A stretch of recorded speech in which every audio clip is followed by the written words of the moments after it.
রাধে রাধে বন্ধুরা, তোমরা সবাই কেমন আছো? আমি খুব ভালো আছি। আমি রূপালি চলে এসেছি আজকে নতুন একটি ব্লগ নিয়ে। তো চলো তোমাদের সাথে আজকে এটাই শেয়ার করব যে আমি সারাদিন কি করি। তো শুরু করা যাক। এদিকে দেখো, আমার ভাই আমাকে একটা কিটক্যাট গিফট করলো। আমাকে বললো, দিদি তুই খাবে? আমি বললাম হ্যাঁ অবশ্যই খাবো, কারণ আমার ক্যাডবেরি খেতে ভাই ভীষণই ভালো লাগে।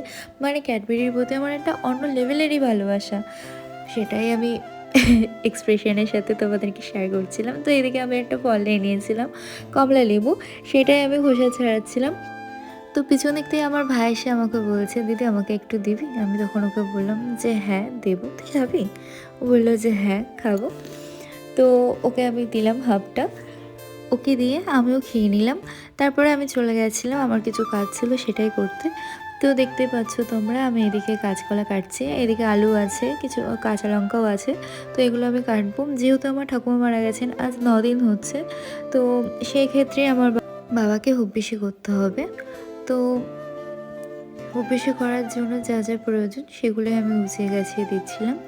তো দেখতেই পাচ্ছ আমি একে একে সবই কেটে কুটে গুছিয়ে দিচ্ছি।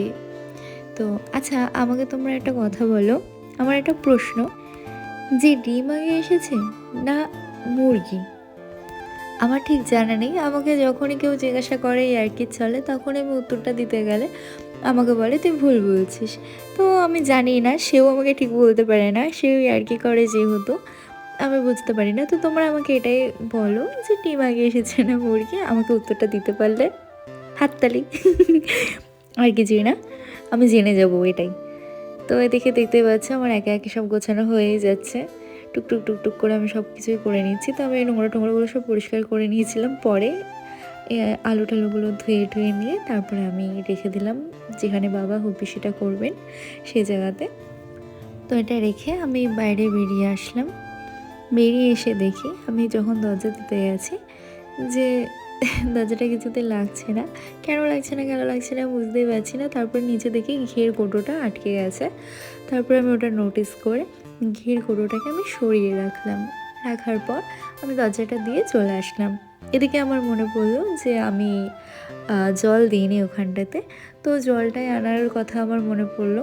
তো আমি এদিকে দেখতে পাচ্ছি টুকটুক করে চলে এসেছি ঘরে। তখন জলের বোতলটা নিয়ে আমি যাচ্ছিলাম। তো যেতে যেতে হঠাৎই দেখি খুব বাজনার আওয়াজ হচ্ছে। তো যে কী হলো ব্যাপারটা, তারপরে রাস্তার দিকে এসে দেখি যে এখানটায় ধুলোটে বেরিয়েছে। তো দেখতেই পাচ্ছ কত মানুষ কত আনন্দ করছে, নাচ গান সব কিছুই। তো এসব দেখে আমার একটু মনটা খারাপ হয়ে গেল যে আজকে আমিও সবার সাথে আনন্দ করতে যেতে পারতাম, কিন্তু পারলাম না দুর্ভাগ্যবশত। তো যাই হোক, রাধে রাধে বন্ধুরা, সবাই ভালো থেকো। আজকের ব্লগ এই অবধি, বাই বাই।